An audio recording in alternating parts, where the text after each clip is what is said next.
porque a doutrina maçônica ela é pior do que a assembleiana.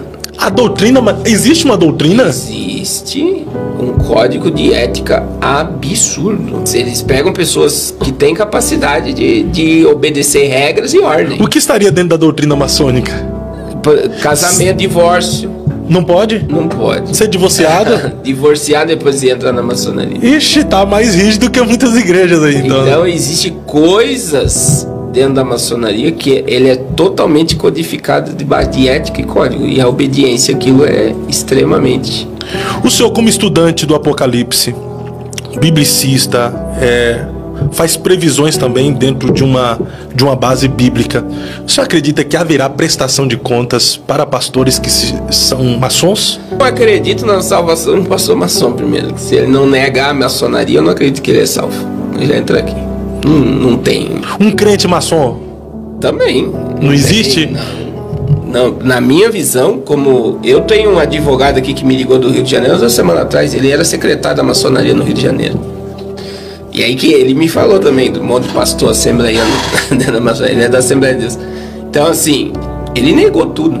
Ele abriu mão da maçonaria. Não tem, e ele era cotado para ser grão-mestre, chegar no nível estadual no Rio de Janeiro. E ele abriu mão de tudo. Então assim, ou você quebra o pacto. E você sabe que eu preguei nos Gideões em 2017 e eu preguei contra a maçonaria. Foi algo assim, eu estava pregando esse negócio, né, Nova Ordem Mundial. Aí eu entrei, tem o trecho da mensagem que eu depois até te envio, eu falo assim, o reino de Cristo é maior que os Illuminati.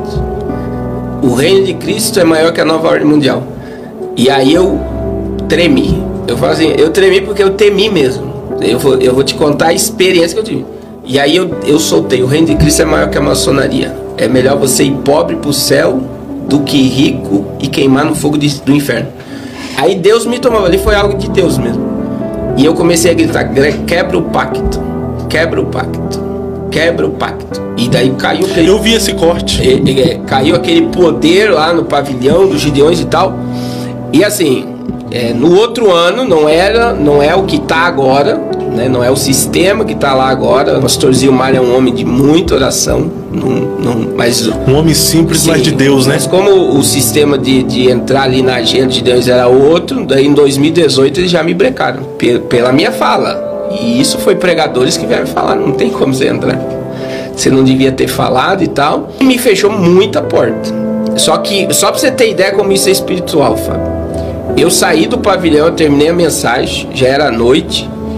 E aí tinha lá o negócio de DVD, de gravação de DVD e tal. Quando eu entrei, 2 irmãs vieram marchando e falando em língua. E elas falaram, né, que naquela hora que eu tava falando quebra o papo, elas ouviam barulho de espada, guerra. E a minha esposa demorou 1 semana para dormir. A sensação dela que ela teve era que os demônios iam entrar e iam me levar embora.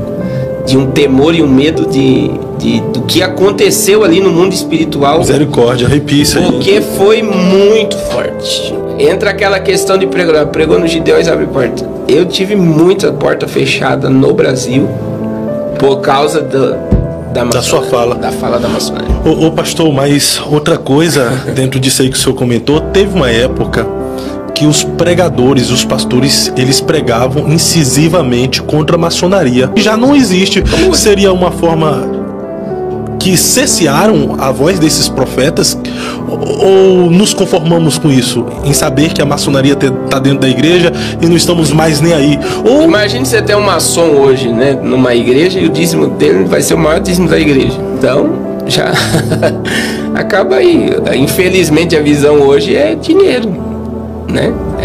Então, se eu pregar contra, eu vou perder e vou perder isso. Essa é a ideia. Qual seria a sua mensagem para um pastor que fez pacto na maçonaria, tá doido para sair e agora não consegue sair mais? Não tenha medo de se desconectar totalmente da maçonaria. E sem se desconectar não há salvação.